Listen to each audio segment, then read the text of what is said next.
हाँ, ये ज़रूर कहा जा रहा है कि पतंगों के रेट जो है वो बहुत ज़्यादा हैं, डोर महंगी है। सो यहाँ पर हज़ारों अफराद, अच्छा सिर्फ लाहौर से नहीं, हमें गुजरांवाला से कहाँ से लोग जो कई घंटों से फिर रहे हैं इस तलाश में उनको कोई सस्ती पतंग मिल जाए। सुल्कनैन, सबसे पहले तो ये बताएं कि आप इस वक्त लाहौर के किस इलाके में बसंत की चांद रात मना रहे हैं? देखिए सुजैन, मैं ये अंदरूनी शहर का सबसे आप कहें ना पतंगों के हवाले से मशहूर इलाका है मोची गेट। अब ये मेरे पीछे जो आप देख रहे हैं ये मोची बाज़ार है और इस बाज़ार के अंदर आप चलते चले जाएं, आपको पतंगों की, आपको डोरों की, बसंत का सामान, उसकी खरीदारी के लिए वो दुकानें मिलेंगी जो रजिस्टर्ड हैं। अब यहाँ पर जो आपको खरीदार है वो सिर्फ पतंगों, डोर और दूसरी चीज़ों के नहीं मिलेंगे, यहाँ पर आपको एक पूरा बिजनेस मिलेगा। और बाज़ार के जब आप मोची गेट से बाहर निकलते हैं अंदरून से, मेरी राइट साइड पे आपको वो लोग पतंगे और वो डोर सामान बेचते हुए नजर आएंगे जो रजिस्टर्ड नहीं है।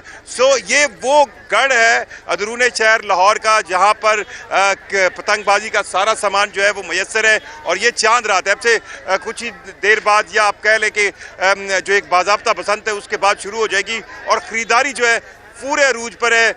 हाँ, ये ज़रूर कहा जा रहा है कि पतंगों के रेट जो है वो बहुत ज़्यादा हैं, डोर महंगी है। यहाँ पर हज़ारों अफराद, अच्छा सिर्फ लाहौर से नहीं, हमें गुजरांवाला से कहाँ से लोग जो कई घंटों से फिर रहे हैं इस तलाश में उनको कोई सस्ती पतंग मिल जाए, इस तलाश में कोई सस्ती डोर मिल जाए। ख़रीदारी यहाँ पर पूरे जोशो खरोश से, और ये खरीदारी लगता है कि बसंत के दिनों में भी जारी रहेगी क्योंकि लोगों की डिमांड पूरी नहीं हो पा रही। सही, आपने पतंगों और डोरों की बात की, वो तो सवाल मैं आपसे करूंगी कि इस वक्त जो चीज़ें हैं वो कम पड़ गई हैं, लेकिन मैंने खुद कोशिश की है कि कहीं कोई किसी होटल में रूम मिल जाए, कोई जगह मिल जाए, अब वो भी नहीं मिल रही, हर चीज़ इतनी जैम पैक्ड हो चुकी है। साथ ही मुझे ये भी बताएं कि इस वक्त ये भी सुनने में आ रहा है कि डोरें भी कम पड़ गई हैं, पतंगे भी कम पड़ गई हैं और दूसरे शहरों से ये चीज़ें मंगवाई जा रही हैं। बिल्कुल, आपने सही कहा कि होटलों में जगह नहीं मिल रही सुजैन। अगर आप इस बसंत का जो आप कहें ना इक्तिसादी साइकिल है, ये पहिया है, उससे रिलेटेड जितनी भी इंडस्ट्री है, मतलब ये सिर्फ पतंग और डोर का मामला नहीं है, वो तो बाकी शहरों से मंगवाई जा रही है। एक आप अंदाज़ा, सैयद जुल्फ़कार जो हैं वो किसी दौर में यहाँ पर बसंत के ऑर्गेनाइज़र होते थे, उनका अंदाज़ा है कि ये 10 बिलियन रुपीज़ से भी ज़्यादा का जो है एक इकनॉमिक बूस्ट होगा लाहौर की इकॉनमी के लिए। अब यहाँ से होटल इंडस्ट्री है, खाने पीने की चीज़ें हैं, आपको अंदरूनी शहर खाने पीने की चीज़ें नहीं मिलेंगी, छतें बुक हो रही हैं, फिर जो है मुख्तलिफ रिलेटेड लोग हैं जो इस बसंत के इस इक्तिसादी साइकिल से जुड़े हुए हैं।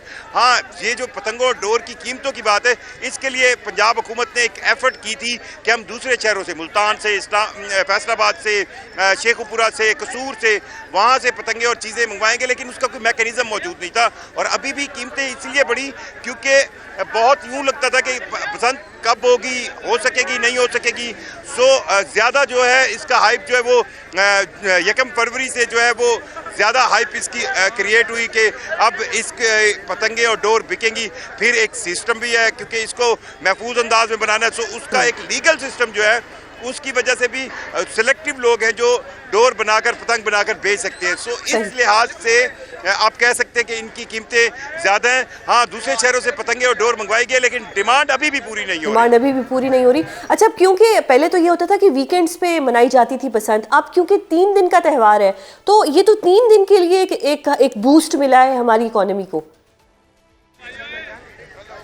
देखिए, इसमें आप कहें कि जैसे आज जो दिन गुजरा है वो कश्मीर डे था, वो सारा दिन छुट्टी थी तो लोगों ने ख़रीदारी की। अच्छा, अब ये 3 नाइट्स इसलिए बनाई गई है कि ये कहा जा रहा है कि हम इसको वेल ऑर्गेनाइज अंदाज में करें। अब ये तो आप कह लेना कि लाहौर के अंदर तो ये सुबह जो पूरा, अब ये देखें ना, पाकिस्तान जिंदाबाद के नारे लग रहे हैं, एक्साइटमेंट है, फेस्टिविटी है, मतलब लोगों को यूँ लगता है। अब ये क्योंकि ये देखें मरियम नवाज को भी लोग जो है वो लाहौरी जो है, क्योंकि लाहौरियों को ये लगता था कि ये उनका अपना इवेंट था, बसंत उनकी पहचान थी पूरी दुनिया में, लाहौर का नाम जो है वो बसंत से जोड़ा जाता था और वो वापस आया है।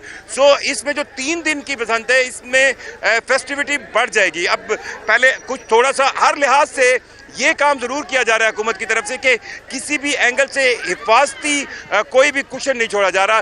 पहले ये डिसाइडेड था कि जो 6 की रात है उसको, यानी अभी जो हम बात कर रहे हैं इस रात में एक बड़ा प्रोग्राम अरेंज किया जा रहा था कि रखा जाए वो किला लाहौर के अंदर दीवाने आम में, लेकिन उसको फिर इसलिए कैंसिल किया गया कि शहर के अंदर क्योंकि रश ज्यादा होगा, अगर बहुत सारी वीवीआईपी मूवमेंट शहर की तरफ की जाएगी किले की तरफ, बिल्कुल बहुत सी चीजें हैं, बहुत से एसओपी है। अब मुझे बताइएगा कि जो छतों के हवाले से एसओपीज थे उन पर कितना अमल किया जा रहा है?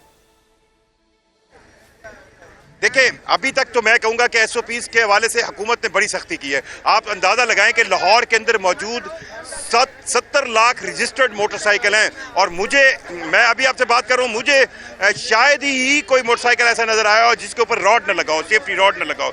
सो ये भी एक सबसे अहम एसओपी था। फिर छतों में ये आइडेंटिफाई किया गया कि अंदरूने लाहौर के अंदर कौन सी छतें हैं जहां पर बसंत मनाई जा सकती है, उनका एनओसी जारी किया गया। अच्छा, कोई भी जो एनओसी ले रहा है वो जिम्मेदार होगा इस बात का कि उसकी छत पर मनाई जाने वाली बसंत महफूज होगी। हवाई फायरिंग पर मुकम्मल पाबंदी लगाई गई है। फिर ज़ाब्ता इखलाक को बहुत जगहों पर अवेजा किया गया है।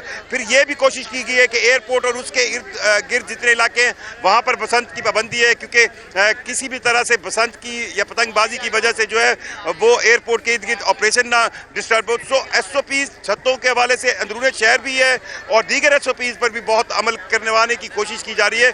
और यहाँ तक भी किया गया है कि लाहौर के इर्द गिर्द यानी फैसलाबाद, गुजरांवाला से, वहाँ के अस्पतालों से जो ENT और स्पेशलिस्ट डॉक्टर्स हैं उनको भी लाहौर बुला लिया गया और उनकी पोस्टिंग की गई है अंदरूनी लाहौर के मुख्तलिफ अस्पतालों में, ताकि अगर कोई इमरजेंसी सूरत हाल पैदा होती है।